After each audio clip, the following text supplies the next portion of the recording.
Decíamos Noche de Mujeres aquí en, no vamos a decir Peña de Mujeres, Noche de Mujeres aquí en Sin Ánimo de Polemizar. María Martín, ¿cómo estamos? ¿Qué tal? Buenas noches, muy bien, la verdad que muy bien. Bueno, ¿cómo ven ustedes estas decisiones de los hombres que gobiernan la provincia y la municipalidad de incorporar más mujeres?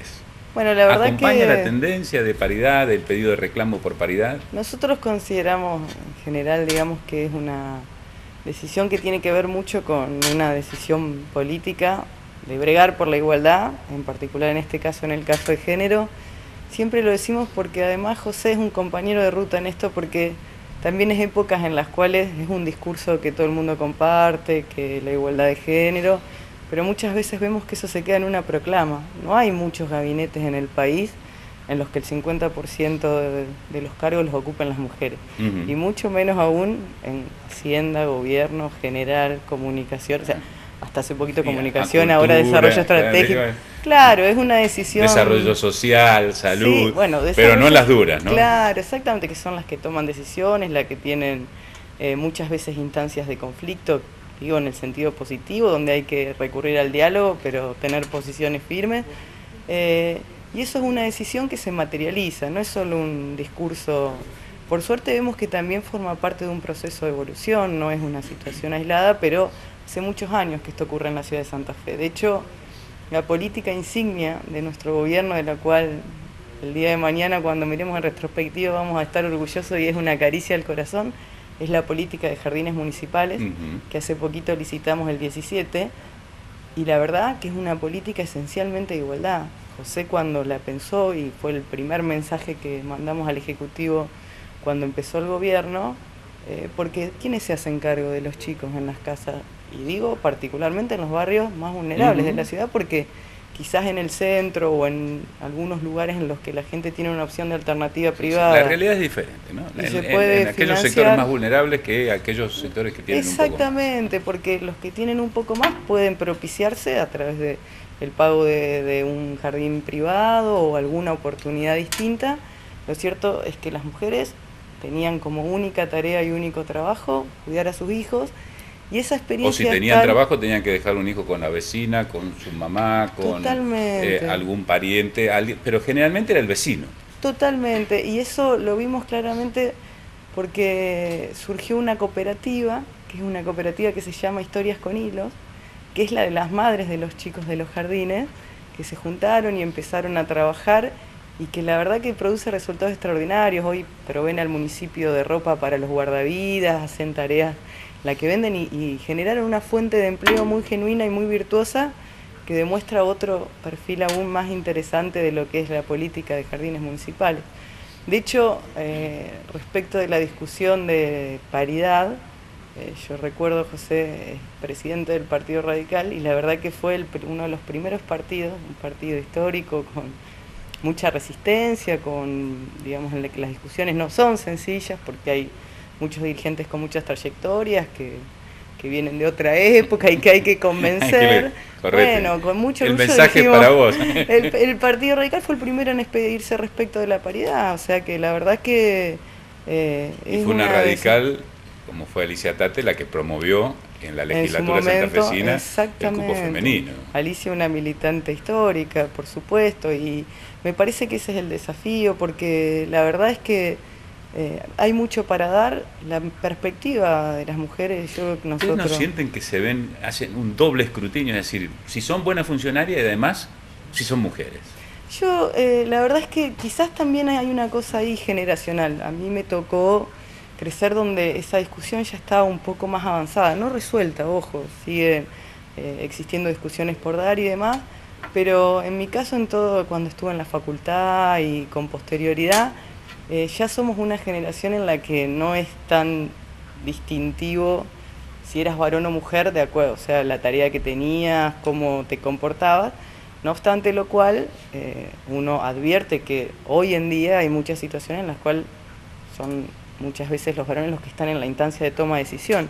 Pero yo lo que creo es que más allá del género, que es muy importante, se trata de un criterio de igualdad. Nosotros, las políticas de discriminación positiva también son una forma de alentar. En su momento fue el cupo, porque esa situación no se revertía, y bueno, el cupo cumplió su rol, hasta ese momento no había participación, y lo que yo creo fundamentalmente es que las diferencias enriquecen, las miradas distintas siempre sirven. Por supuesto que hay un montón de varones que hacen una tarea extraordinaria pero completa también la mirada de la mujer. Me parece que lo que hay que buscar es esa diferencia que termina enriqueciendo la mirada más global, ¿no? Por allí algunos harán una lectura, si se quiere, rápida y superficial del rol de las mujeres en lugares o en posiciones decisionales o de decisión muy importantes. Dice, muchas veces las mujeres son más duras que los hombres. ¿Es así?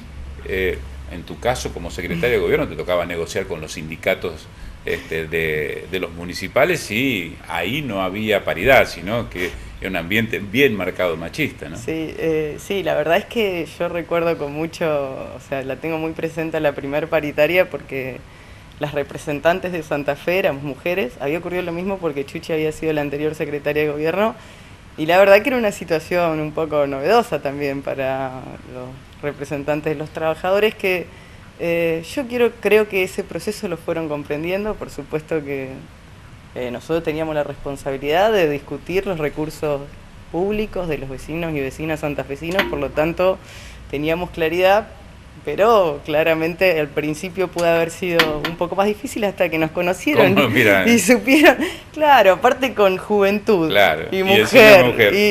Estos chicos no saben nada. Claro, nosotros no le decíamos, muchachos, ustedes se tienen que modernizar porque las cosas ya cambiaron.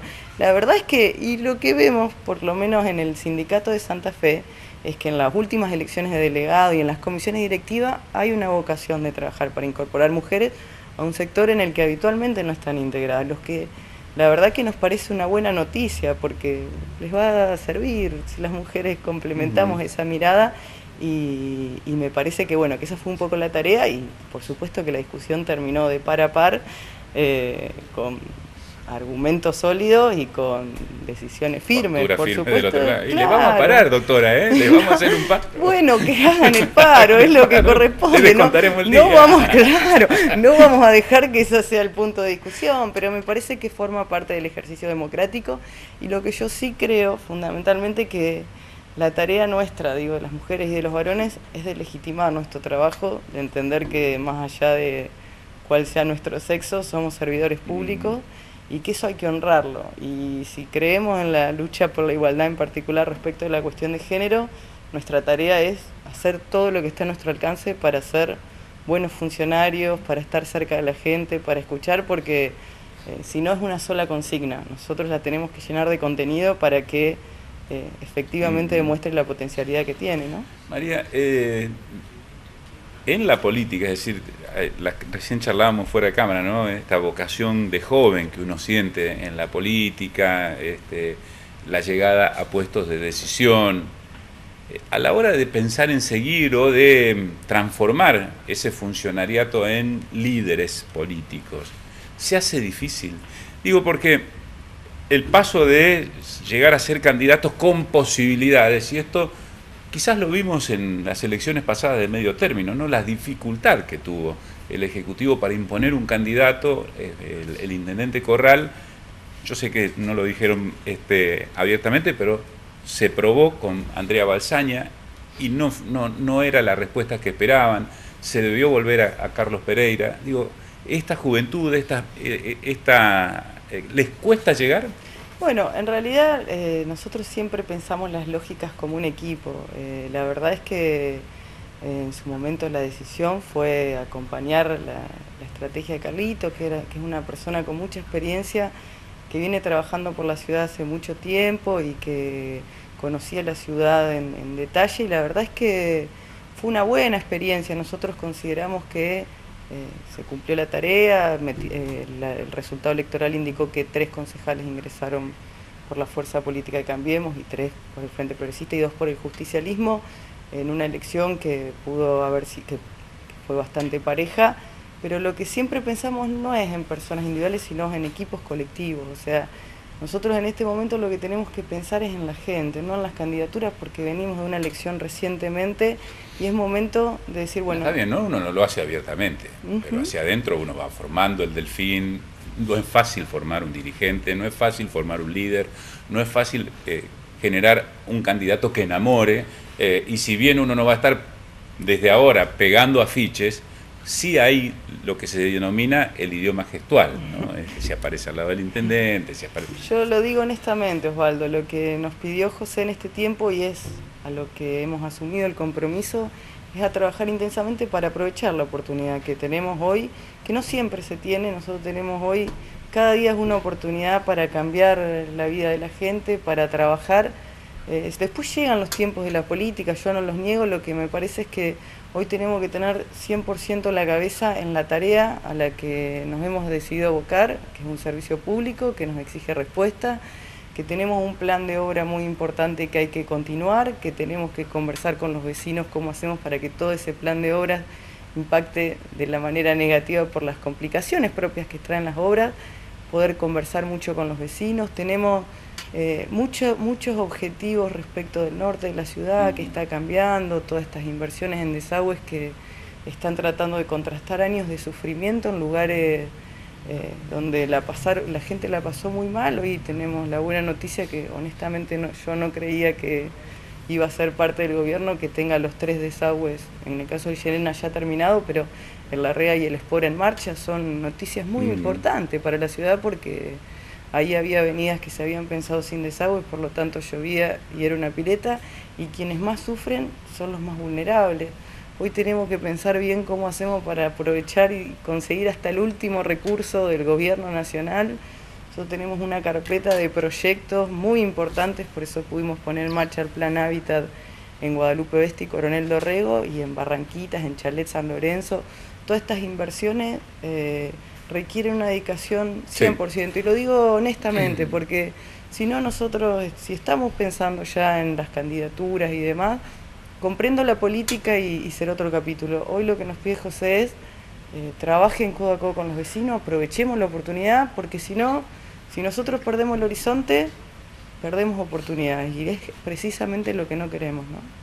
Gracias, María, por estar aquí esta noche. Muchas gracias a vos, Osvaldo. Igualmente. Establecemos aquí la segunda y última pausa. Nos vamos a poner a cantar en el próximo bloque. Pausa y enseguida volvemos.